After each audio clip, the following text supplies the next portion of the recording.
Hello, this is Daryl here, sending love as always. Thank you for tuning in. I just want to say if you like this interview, you can check our website for companion workbooks, action guides, tools, checklists, templates, and show notes with links for everything mentioned on the call. Just visit bestbusinesscoach.ca. That's best, B-E-S-T, businesscoach.ca. Enjoy. Hi, I'm Daryl Urbanski, and welcome to the Best Business Podcast. My mission is to help create 200 new multi-millionaire business owners. How? You'll do better when you know better. In my interviews, you'll hear from self-made millionaires, seven-figure business owners, authors, and world-class experts sharing how they did it so you can too without experiencing the same obstacles they did. Now, if you like this interview, please share it with a friend you think will benefit. They'll appreciate it, and I will as well. You can also connect with me on social media. Look for Daryl Urbanski, D-A-R-Y-L, Urban Ski, U-R-B-A-N-S-K-I, and add me so we can be friends. Now sit back, relax, and enjoy what I've prepared for you right here, right now. Hello, everyone. Thank you for joining us. My name is Daryl Urbanski, your host as always, and today we are joined by D. Anthony Miles. He's an entrepreneur, an award-winning researcher, award-winning professor, a statistician, a legal expert witness, and he's a best-selling author. Dr. Miles is a nationally known expert in the fields of entrepreneurship and marketing. He is a startup and marketing expert. He's been featured on Forbes, NBC News, Fox News, CBS News, The Debbie Negro Show, Money Matters with Chris Hensley, The Earl Cobb Show, The Michael Dresser Show, and numerous others. He is CEO and founder of Miles Develop Industries Corporation, a consulting practice and venture capital firm. He is also host and executive producer of Game On Business Talk radio show. He was also visiting university professor when he was invited to Harvard by the Harvard Business School, which is kind of nice. And I asked him here to join us today so we can all understand how to market and grow our businesses like a startup does, no matter how long we've been in business for. So, Anthony, thank you for joining us, my friend. How are you doing? I'm great. How are you, Daryl? Really appreciate being here. I know. I'm looking forward to catching up with you again. Our first conversation was really good, and I know you've got a lot to speak about, and just your own story itself is really fascinating, so I'm kind of excited for this call. So obviously people have heard what you've accomplished and where you are now, but how did you even get started? I mean, do you come from an entrepreneurial family? What were you doing before you came into this? Kind of, my grandfather was more an entrepreneur than my father was. My father always preached about going and hustling. My dad was a principal or assistant principal. And my grandfather actually played pro baseball, and he owned a gas station. I didn't know that. And he, from that, he used to do photography. In some ways, that inspired me to be an entrepreneur because what my grandfather kind of taught me, and me getting this through my dad, was there are opportunities all around you, and you shouldn't wait for somebody to come up to you and say, hey, I'm an opportunity. Do you want me? Life doesn't work like that. Right? You know, the prosperous always win when they take initiative. Right. The early bird gets the worm. There you go. I read another quote like that. It was like, most men are like lobsters sitting on the rocks waiting for opportunity to come to them, like the tide coming in. And if they could just move a few feet, they have the whole ocean at their disposal. Absolutely. I totally like that one. So, all right. So that's how you got started. So where did you get your first footing, real footing in entrepreneurship? I got a compelling story. I used to work for the bank. I'm going to tell you what bank I used to work for. But anyway, I got downsized when my second daughter was born. They eliminated my job, and I got very, very scared, and I got very, very angry. And one of the things that inspired me to pursue entrepreneurship as an alternative economic sustainability for yourself is do not ever let anybody tell you that you don't have a job anymore. And I think all of us get our wake-up calls at certain ages in our life, and that happened to me when I was 36, 37 years old. Right. It was a difficult time. My second daughter was just born. Wow. And you have to understand, and I think I said this in some other interviews, a job is like having one client. That one client supplies all of your money, and then when that client no longer needs you, which what a job is, they cut you loose because what is human resources? That's right. Human resources is human capital that you can downsize, cut, or get rid of. That's why it's called human resources. And as we move into the digital economy, people are being downsized because now we're in an information society. We're coming out of the Industrial Revolution. And because of that, the name of the game is information. And now that you have information, or the economy is based on information, well, that affects human labor. And so people are no longer considered a resource, a strong resource, when you can put everything on a computer. Right. So a lot of legacy industries have been affected, like the banking industry. industry in which I work, I would be extremely scared to work in a bank if I was a kid graduating from not high school, college. Those jobs have all gone away. They put everything on the internet. And that's a scary reality that we have to deal with. You're going to have to figure out what you're good at. And sometimes, you have to look at school. Use school as an apprenticeship. Learn the things that you need to learn for your business. When you graduate from school, you shouldn't be graduating looking for a job. You should be graduating to create a job and dominate an industry. We've been all lied to, Daryl. Yep. School does not prepare. I'm talking about colleges and universities. Colleges and universities do not prepare you to be an entrepreneur. Nope. They prepare you to be an employee. That's correct. That is the purpose of school. Yep. School is to prepare you for the workforce. Yep. Like you got to hear this story, Daryl. When I was graduating, I was finishing up my doctor work because I know I want to start my own consulting practice. So my professor, he was my advisor as well. He called me in the office. He goes, okay, well, what do you want to do when you get out of school? Or when you finish graduating, what do you want to do after this? I said, I want to be a millionaire. I was serious. He looked at me. He looked at me like, no, seriously. I said, I want to be a millionaire. Yeah, I'm serious. He looked at me like that was not attainable. Like can't be serious. And I didn't get upset with him, but it showed me something, Daryl. What it showed me was he's caught in that old paradigm. You get a job when you graduate from school, you retire 20, 30 years, you live off your retirement, then you die. What is wrong with that picture?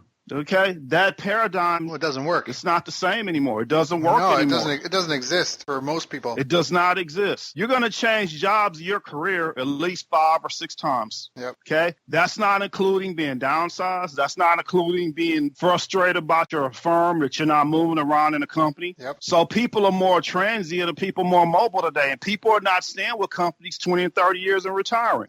Yep. That's based on the Industrial Revolution mentality. Yep. If I just do a good enough job, just stay out of trouble and hang around, I'll get a pension and life will be great. Those days are over. Yeah, they're over. They are so over. In the Industrial Revolution, technology created more jobs. In a sense, it did, yeah. Right? We developed tools and all of a sudden now we have factories and we've got all these processes, but now technology is eliminating jobs. When we get self-driving cars on the road, cab drivers, transport truck drivers, bus drivers, pick an industry. Same thing now. Project management's being outsourced to online tools and programs. So now you could have a company of 20 people doing the work of what would be 3,000, 5,000, 10,000 people years ago. Hit her right on the head. And I don't know if I'm a little older than you. I'm in my 50s. Right. And I grew up in the 70s and the 80s. Right. I remember when middle management started declining, you didn't need middle management anymore. Do you need a bunch of managers managing people when you can centralize your operations and not have all of those employees? Right. The name of the game now is to streamline your resources and streamline your labor. I'd rather outsource than hire an employee because an employee is like a bad check. He keeps coming back. I got to pay the guy raises. Yep. I got to take care of his family with insurances. Yep. Well, employers, they don't want to take that car payment on today. It's a different ball game. Yep. If you're too educated or you're an older employee, well, now they have age discrimination and it's harder to prove. Yep. If I want to know how old you are, you apply for a job. You know what I do, Daryl? This is an old trick. I'm just going to social media now. Yeah, I can go to social media now, or I could ask you what year you graduated from high school. I'll say put all the diplomas that you have, include your college degrees. Yep. First thing, if I want to do age discrimination without being charged, I say, okay, what year did you get your high school diploma? Well, I got it in 1985. You're over 40 years old. I'm not interested. It's really bad now. It's really bad. Well, that sort of discrimination is prevalent, and they put in rules and policies to try to prevent it. But the reality is if someone tries to tell you what kind of shoe you can buy, are you going to listen, or are you going to try and buy the shoe that you want that you can afford? That's the way it is. That's the name of the game. And no way am I trying to put anyone down or anything like that, but that's the difference in point of view. When you're an employee, you want to get as much as you can, and when you're an employer, you want to pay as little as you can because that's money out of your pocket. So that's an excellent point. In economics, they call that equilibrium, where, like in terms of sales, customers want to pay as little as possible. Yep. The seller wants to maximize and have you pay as high as possible. So when they meet in the middle, that's what they agree upon. And it's the same thing with employers. Yeah.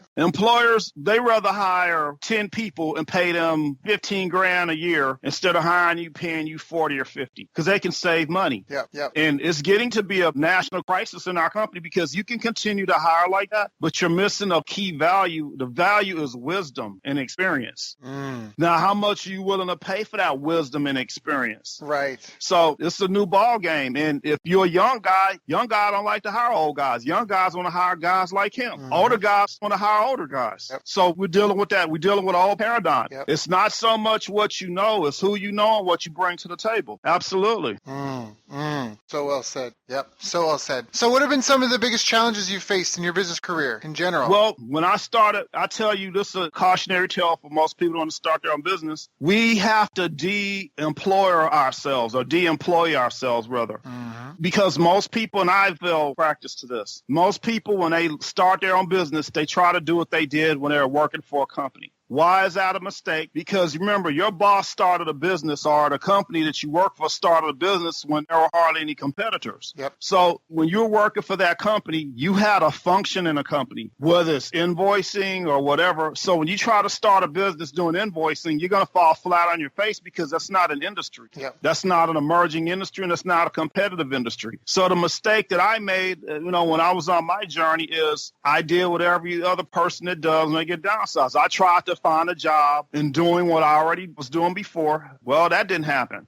So I tried to start a business based on what I did when I used to work at the bank. That didn't work. So I know it's really hard when you're looking for a job. It's hard for you. I'm not looking for a job, but starting a business because you're scared all the time. You have inherent fear about, I got to pay these bills. I got to pay my car payment. I got this house. What am I going to do? What am I going to do? What am I going to do? So what you have to do is you have to be strategic in your thinking. You have to look for opportunities. You have to literally step outside of the way you've been taught and say, okay, how could I take what I learned at this job or where I used to work and turn that into an economic opportunity for myself?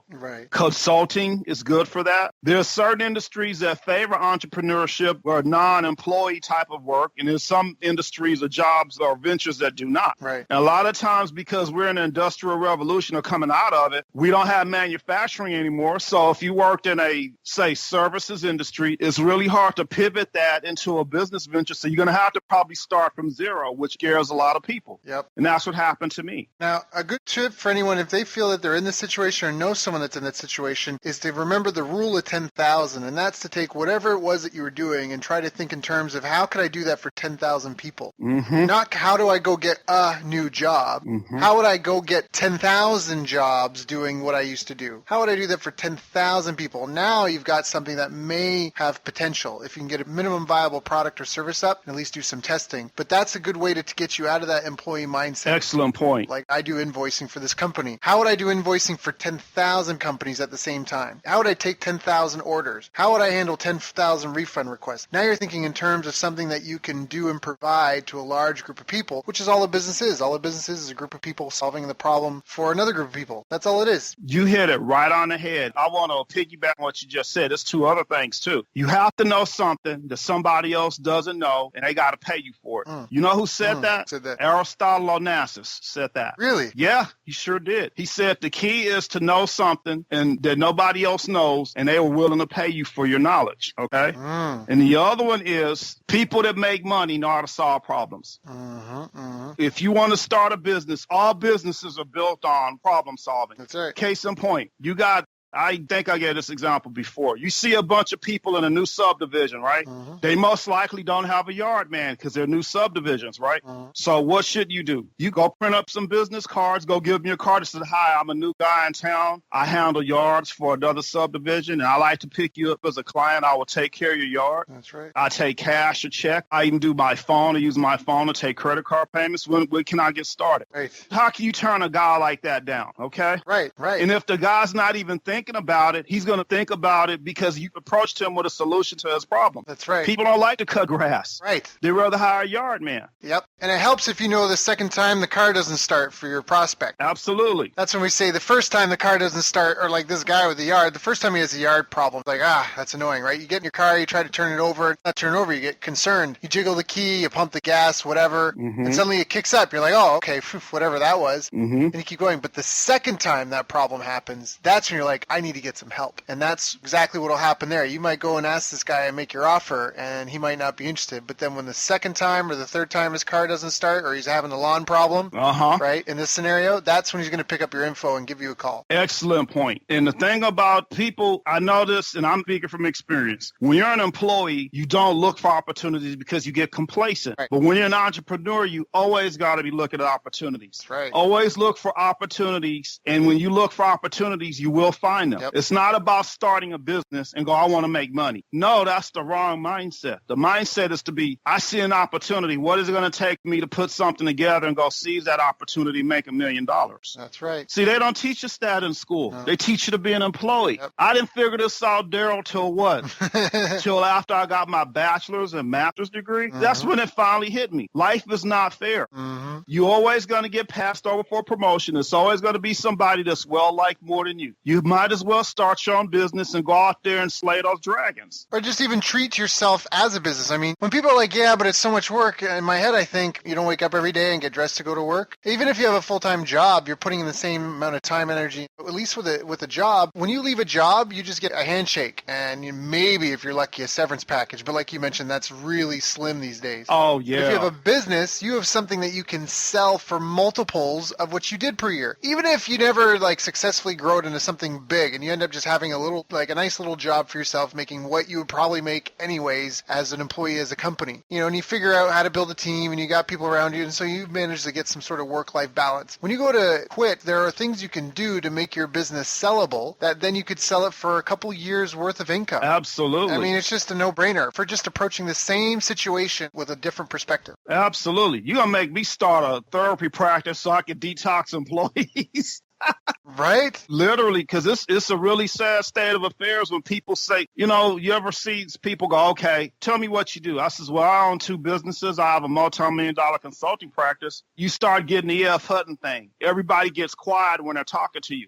And if you notice that most entrepreneurs have a positive attitude. They love what they do. And it's the love of the art. And a lot of people, when you ask them what they do at their job, unless they really, really like it, most people don't like what they do on their jobs. And it's like, maybe I'm selfish like you, Daryl. I can't see being somewhere paying bills and I'm at a job I hate. And it's like, I don't see any other outcome for my life than that. Right. That just seems wrong to me. I couldn't just sit in that for long. I would have to do something. I just would get really frustrated having that feeling day in, day out, just knowing that I'm capable of more and entitled to more. Oh, absolutely. I'm like you. I get bored very quickly. I don't know. I have a high aptitude. I can figure out things quickly. And when I start getting bored, I start getting dangerous. Why don't I take my boredom and transition that into a market opportunity for myself? It's 2 type of people in this world. Either you're a hammer or you're a nail.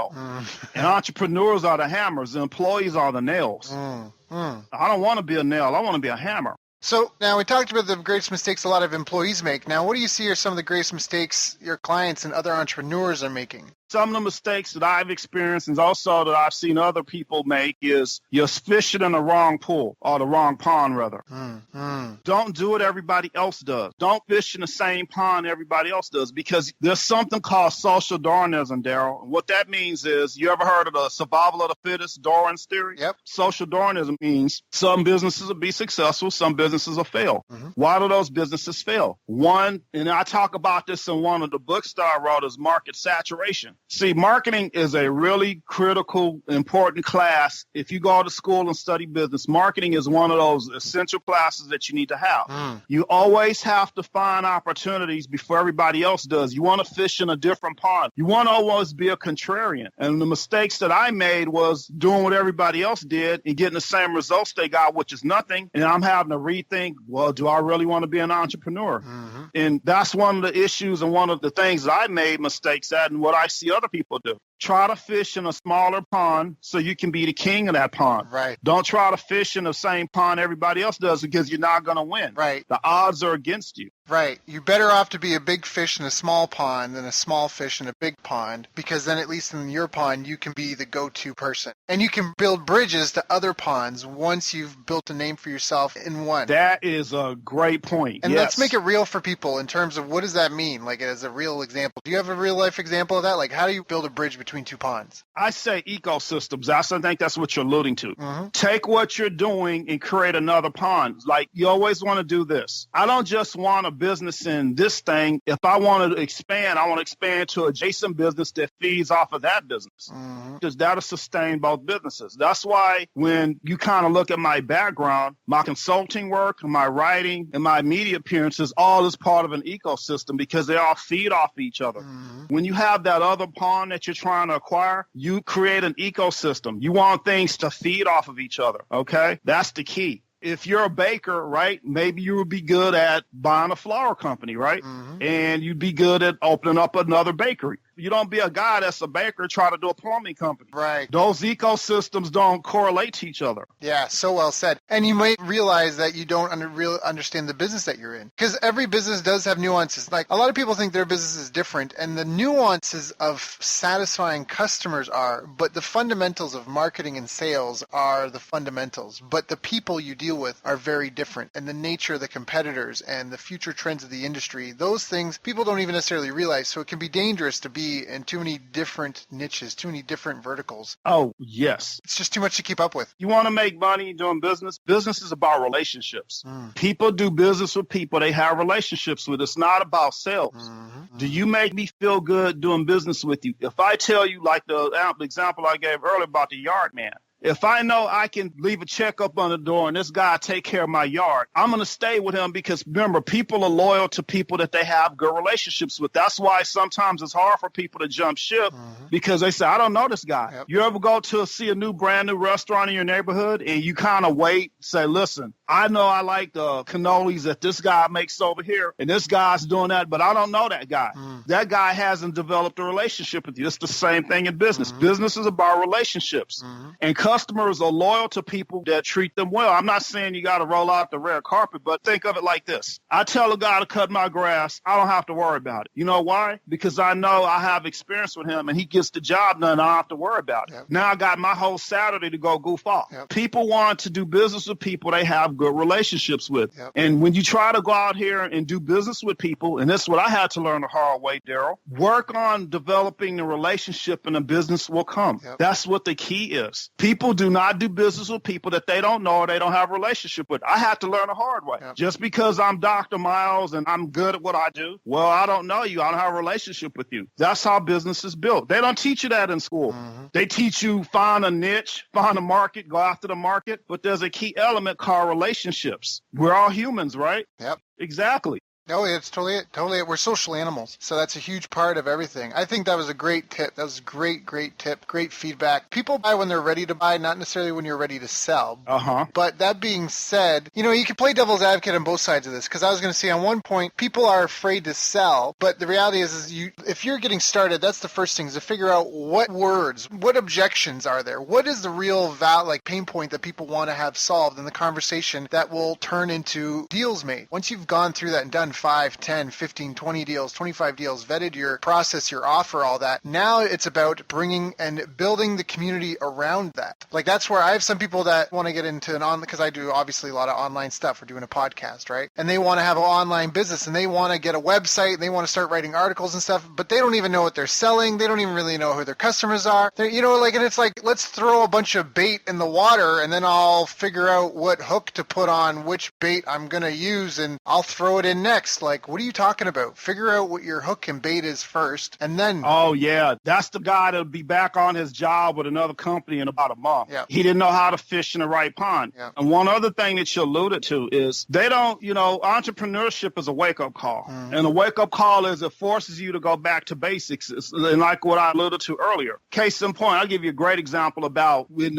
people think they can go sell and don't have a relationship. Now, I don't know if you ever heard of something called latent sales or latent sales. I did a book signing for my second book, and I had a strategy, and this was my marketing strategy. I said if somebody came up to my table and didn't want to buy a book, what I did was I gave my autographed flyer with the link to my book, with my phone number so they could text me, and a link to my email, excuse me. You probably said, wow, well, what does that mean? Well, I was planting the seeds for a latent sale because the guy remembered I was nice to him and I signed his flyer even though he didn't buy a book. That guy's going to get home and says, hey, you know, if that was a really nice guy, I think I'm going to go ahead and buy his book. And then he might tell 10 other people. Yep. So that's why you want to plant that seed. This was my strategy, and this it worked for me because I have a best-selling book. The thing is if you don't want my book right now, you're going to want it later because you remember how I treated you. Remember that I was nice to you. Remember I sat there and talked to you. Mm-hmm. And then when other people see that I signed that, they're going to say, where'd you get that from? Who is that? Oh, I was at a book signing and met a guy. He says, well, can I borrow this? I'm interested in his book. That's what I did. Yep. I tried to build relationships. And I used to be an account executive, so I had to learn all that, and I transitioned that into my business. It's about building a relationship, setting the stage for the customer to want to do business with you. Mm-hmm. Because people don't do business with people that not only solve their problem, people do business with people that they have a relationship with. Mm-hmm. That's it. Mm-hmm. That's the key. Because the people they have a relationship, they feel understand them. Absolutely. And that's a huge piece of that. People don't care how much you know until they know how much you care. And that comes from, again, I want someone that understands me, my situation. I just don't want to be put in an uncomfortable place. Some people want to move faster. So if you know someone and like them and trust them, mm-hmm. they know who you are. It's going to make it a smoother. I mean, that's what morals are and social etiquette are. It's just social lubrication. That's Absolutely. all it is. It'll be a smoother process if I go with someone that I know. Piggybacking on that, some people will pay higher prices to keep the relationship with you because they don't want to go to anybody else. Your pricing might be higher, and people will say, look, I've been with this guy 20 years. If I got to pay 10 extra bucks to do business with him because he had to raise his pricing, that's an investment to me. That's not a cost. That's an investment. Because I know when I call that guy, he cuts my grass, I don't have to worry about it. Yep. See what I'm saying? That's just an evolution of customer loyalty. Yep. You want your customers to be loyal. You want your customers to fight for you and be an advocate for you, and they bring you new customers. Mm-hmm. That's the key. Mm-hmm. That is the key. So do you ever feel that anything was holding you back in your business career? Yeah.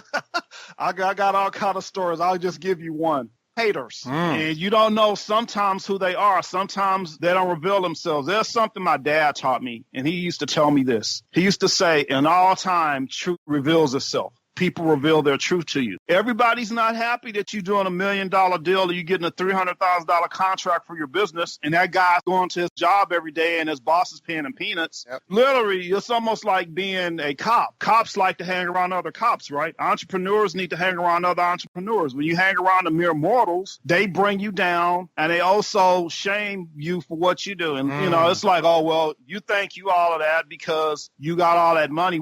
So what? Yep. Don't you know entrepreneurs have better attitudes than employees do? Entrepreneurs just say them a different attitude. Yep. You talking about getting that next promotion. He's talking about closing on $300,000 contract that he has with the government, and he's getting ready to hire some people. You just screwed yourself out of opportunity because he could have hired you as a subcontractor. Yep. And it comes back to just like what we were talking about before, the different perspectives. That's even part of it. Yes. You know, if one guy's only avenue to increase his income is to get a bigger handout, and you're out trying to hunt these, you know, you're trying to hunt whales and land multi-year contracts with clients that are 6 figures, 7 figures, or even if not, even if you're just out to make the $1,000 sale, but you can make 10 of those in 1 month, and meanwhile you've got, you know, somebody else is just going and hanging out, punching in, punching out of a clock. It's a different mindset. It's just really hard to connect and feel understood. You feel like an island a lot. Oh, yeah. I'm working on a $200 million contract to do business in a foreign country to do some economic development. And when I was talking to one of my colleagues about it, he goes, hey,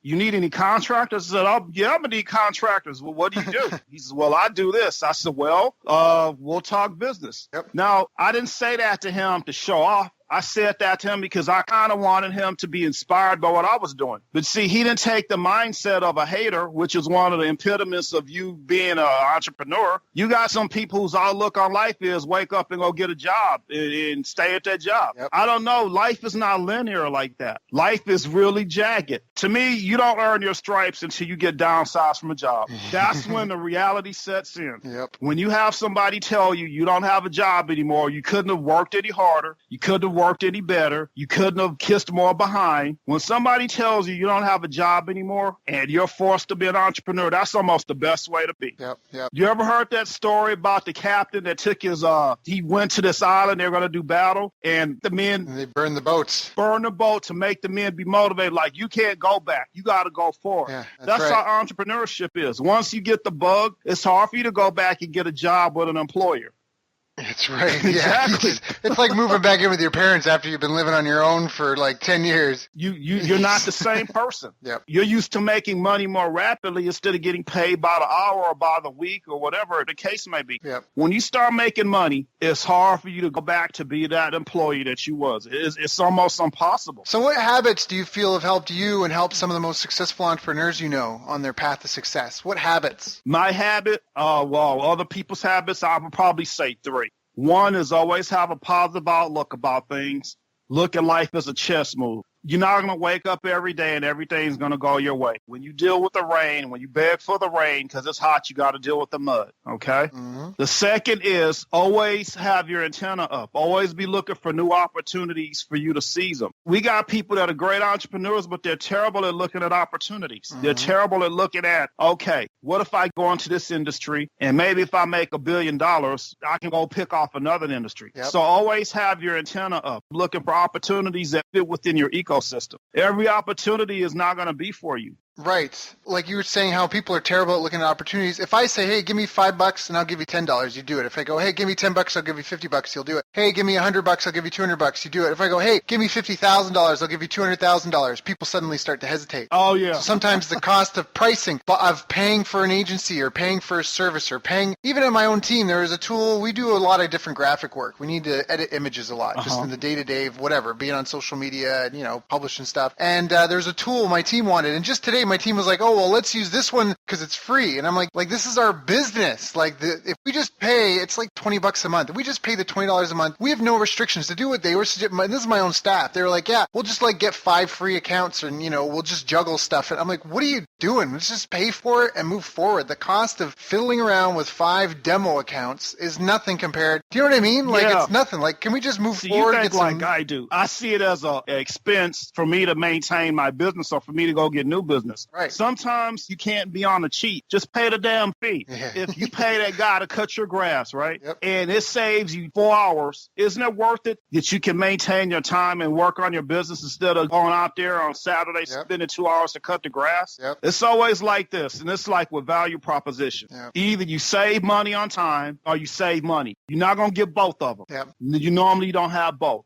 Are you willing to save time or money? Yep. Because if you save time, you can make money. But if you save money, you spend more time. Yep. Which one is better? Yeah, it was knowledge, money, and time. Those are the 3 ingredients for any project, and usually you don't have all 3. You got 1, maybe 2. And so that's where you got to bring somebody else in. And that's where great, because if you got all the time in the world, but you got no money and knowledge, well, go apprentice under someone. Go be someone's lackey. There you go. Be the errand boy. Figure it out. Find someone with the money and the knowledge. You got the knowledge, but you don't have the money or the time. Again, you just figure out which one you got and then start making deals. It's really sad that we see people that take the employee mindset and go into entrepreneurship because they're setting themselves up for failure. And that is a key element. Yeah. Well, I'm going to save money by getting a free account. And instead you just paying for the thing up front because you want to keep your business or streamline a process. You have to have a certain mindset when you're an entrepreneur. Yeah. You want to manage time and you want to manage resources. Yeah. Like I was talking to one of my buddies about, he scoffed at how much I spent on having my website for my business done. I says, well, I'll tell you what, I could probably go get a little cheap template and put generic stuff up and then, it's a cookie cutter approach. I said, but how much time did I spend learning instead of me just paying a professional? When I wake up in the morning, I want to go to bed at night knowing I've accomplished something. I don't want to learn on the job. I don't want to learn to be an entrepreneur on the job. I want to have some things in place so I'm not having to learn on the fly. And some people, you just can't get that through their skull. Yeah. I'm worried about cost versus value. Yep. That's huge. Being able to identify value and finding deals. Absolutely. Wow. I could get that done for only $5,000.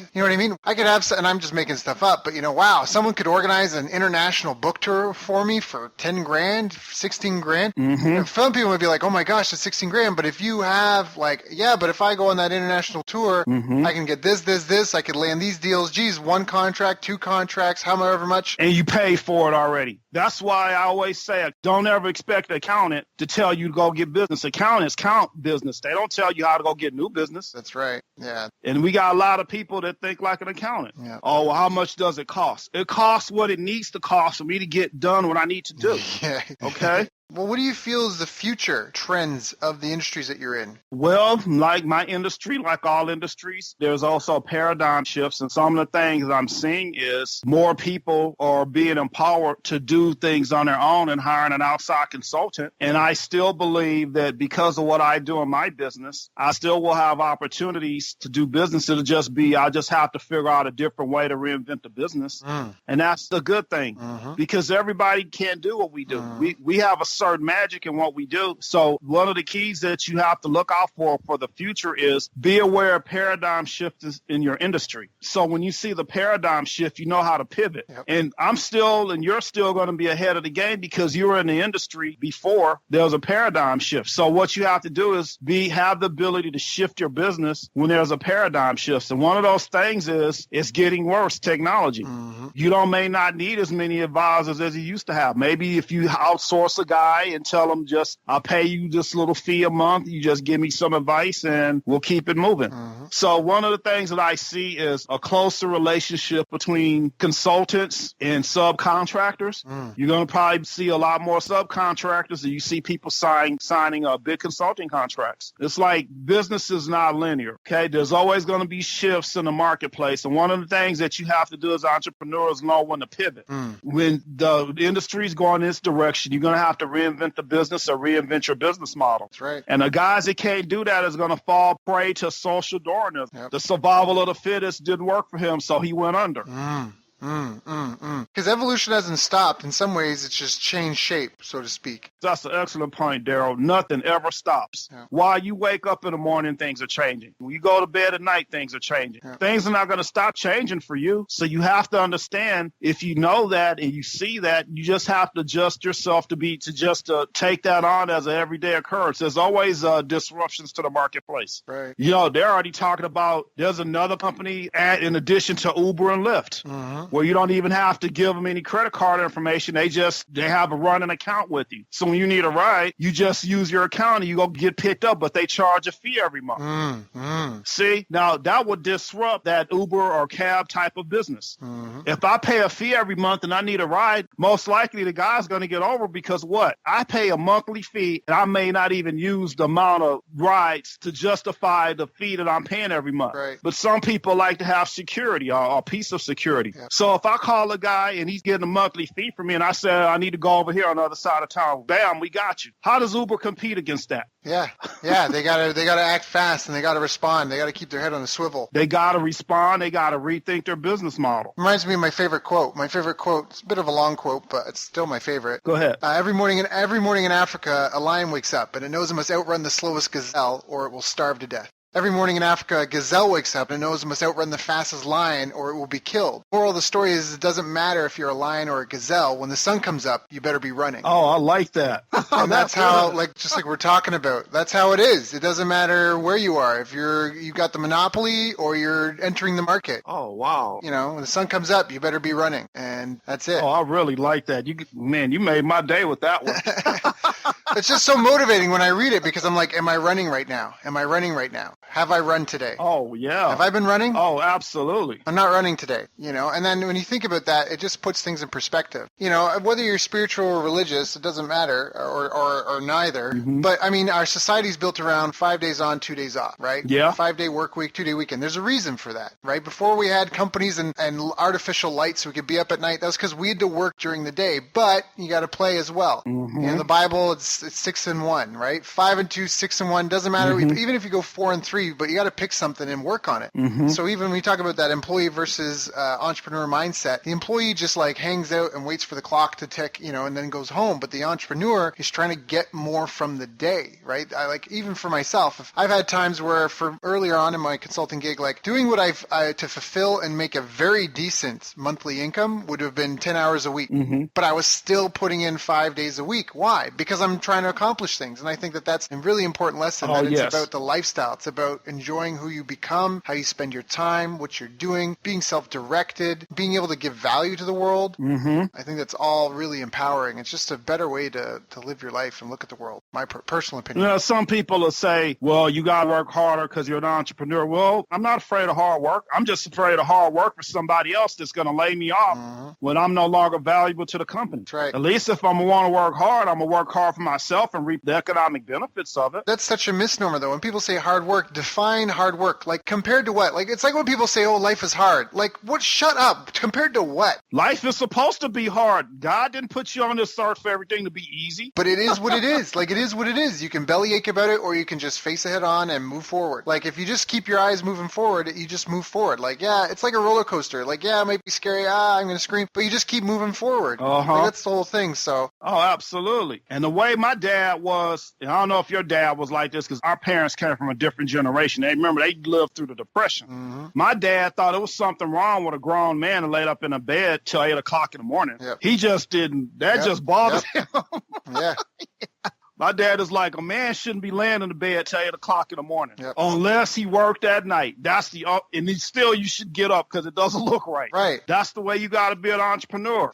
You don't get to sleep on your can until 8 o'clock in the morning because that's when business is usually starting, right? And the early bird is the one that gets the worm. So when you wake up at 8 o'clock, somebody's already ate your lunch and they're moving to the next deal. Right. Got to be running. Exactly. People say working hard. I don't know. I think putting in 40 plus hours a week, commuting to someone's office, adding that in, jumping up and down when they say jump up and down, I think that's hard work. I think putting in the time for yourself. In some ways, I think entrepreneurship isn't as much hard work. It just makes you realize what work really is. And what I mean by that is some people will go, they clock in, they hang out, and then they leave. And if their boss isn't mad, they did a good day's work. But when you're an entrepreneur, it's all results-based. Yeah. Oh, yeah. If I can get my 4 things done in a day, I'm good. I can take the rest of the day off because I've been productive. If I get a productive 4 hours in, solid 4 hours in, it's worth it. That's an 8-hour day. Oh, right. Now tell your boss you did all your work. Can you leave at 12 o'clock? You see what kind of reaction you get. That's right. He's going to try to squeeze every little inch, every little mile that he can get out of you. Then when he runs you, when he takes years running all those inches and miles out of you, then what does he do? He downsizes you. Yep. Thank you. Have a nice day. Yep. Sorry, we don't have nothing for you. I don't know. You familiar with Robert Kiyosaki, the guy who wrote Rich Dad, Poor Dad? He made an excellent point in one of his books that I read. He said, when you're an employee, you're scared all the time because you're worried about making a mistake, and you're worried about making a mistake because you're worried about getting fired. Do you really want to work for somebody worrying about if you want to get fired? So you got to keep that in mind when all these people that are advocates of being employees. Everybody's an entrepreneur, whether you're an employee or whether you don't work for anybody, because eventually you're going to be an entrepreneur. Either it's by compulsion or by choice. One day it's going to be a situation where you don't have a job anymore, and you're going to find out that you were always an entrepreneur. You just called yourself an employee. You just reframed it as an employee. You're just abdicating your responsibility. I mean, that's what it comes down to. Absolutely. My dad just retired after 35, 37 years of working or something like that. But, they're at the point where they're, exactly like you said, they're kind of waking up to, we got to be kind of entrepreneurs. We got to figure out what to do with our house. Are we selling it? Do we rent it? What are we going to do to make some extra income? We got income from here and here. We got these couple of streams. Where are the other streams that we need going to come from?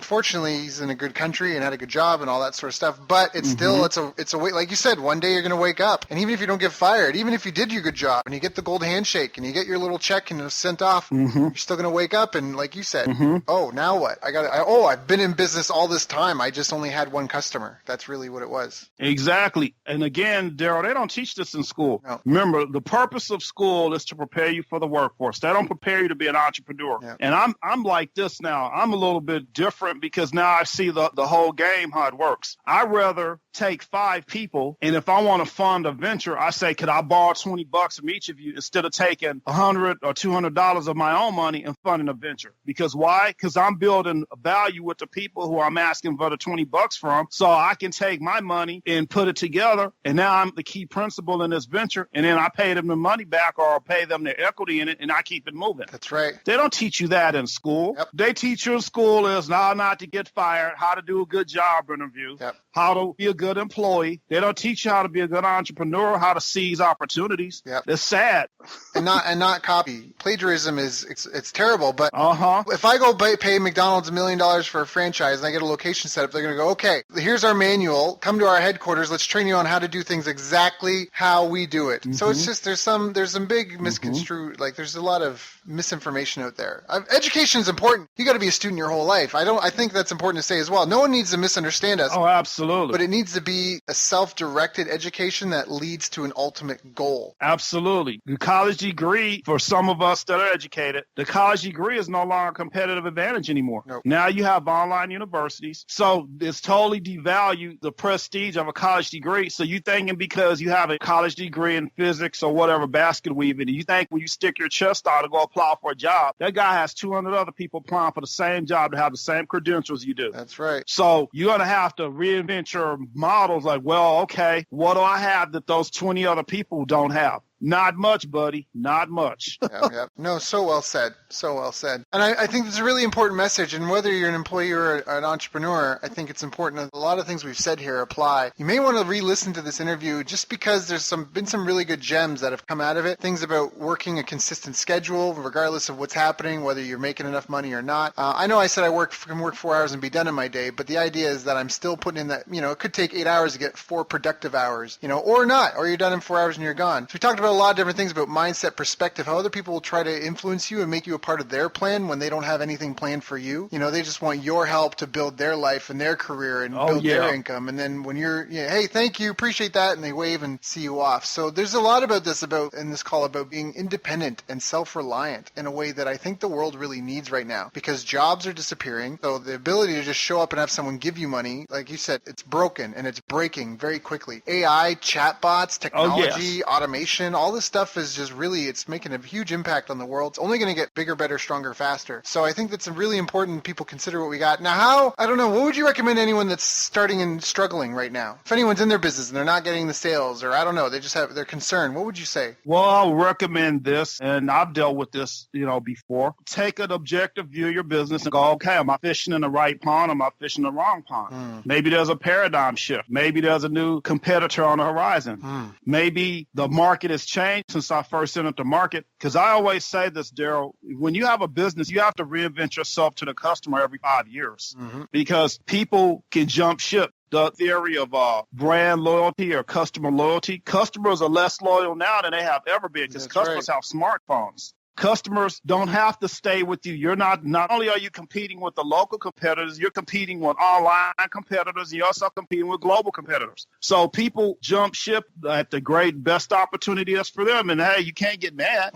So what you have to do is you have to look at your business and go, okay, what am I doing? And am I missing the boat? Are there other sub-market opportunities that I could be pursuing or not pursuing? Because sometimes those markets dry up and those markets become saturated. So you have to say, okay, maybe I need to look at peripheral markets that would provide me with some more profitability than what I'm already doing. So that's what you have to do. Got it. Okay. And if anyone here has been listening to the call and they've really resonated with what you've said, where do they go to get in touch or follow or get more information? Sure. They can go to my website, mdicorpventures.com. They can go to amazon.com and, look at my books or purchase my books. And also they can go to ResearchGate, because I got some freebies up there. Like if you're an entrepreneur / author, I got a workshop on how to market your book and tell pretty much how you look at the industry. And I got some freebies up there you can download for free. It's, no charge. And that's pretty much how you can get a hold of me. And I'm also on Twitter and LinkedIn. Got it. So what's the URL again? mdicorpventures.com. mdicorpventures.com. You've been so forthcoming, Anthony. I really appreciate your time and coming and sharing with us. I think we covered a lot of really important subjects, like building relationships and using them and leveraging them, and again, taking control of your life and what to do if you're not sure in your business and how to get started, or growth strategies. You covered a lot of fantastic stuff. Is there anything I didn't ask you that I should have asked you? Oh, I didn't mean to scare them off. I think we'll have to have a reality check part 2. We should probably call it show therapy for employees or burgeoning entrepreneurs. Right? Yeah, we all need therapy to get detox from being an employee. I had to, and I'm quite sure you had to, Daryl. We all need an intervention because you're an entrepreneur. You just don't know it, and you'll find out sooner or later that you're an entrepreneur masquerading as an employee. That's right. That's such a great way to say it. Well, thank you so much for your time today, for coming and sharing, helping myself and my audience. It's a valuable Thank call. you so much. I really enjoyed it. Me too. It's an honor and a pleasure, and I'd love to have you back sometime. Definitely. I definitely love to come back. I'll get into contact with you when the new book comes out, and we'll chop it up. Sounds like a plan. You've reached the end of our interview. Now, first, let me thank you for listening. I appreciate and respect you more than you'll ever know. And now I'd like to ask you a couple of questions. First, what 3 lessons did you just learn? What 3 aha moments just jumped out at you? Second, what can you implement for yourself and your business in the next 24 hours? Third, what can you give to someone else to help you with, or give to them to just do it for you? Whatever it is, remember taking action is the secret sauce to results. Now, if you think this interview would be helpful for a friend, please give them a link to it. It'll help them and it'll help me too. I'd also like to invite you to help me find out more about the challenges you're facing, your dreams, your goals, and how I can help you overcome what's holding you back. We both do better when we know better. And your success is my success. So please reach out and interact. You can visit our website, bestbusinesscoach.ca for Canada or California, where I'm from and where I'm living. You're welcome to also try out one of our paid programs. You can find us on YouTube, Facebook, and pretty much every other social media channel you can think of. You should also subscribe to the podcast. And if you're enjoying them, please leave us a nice review. It really helps. That's all for now. Once again, thank you. Take care of yourself, and remember, the world needs the best business you can build. And I believe in you. You.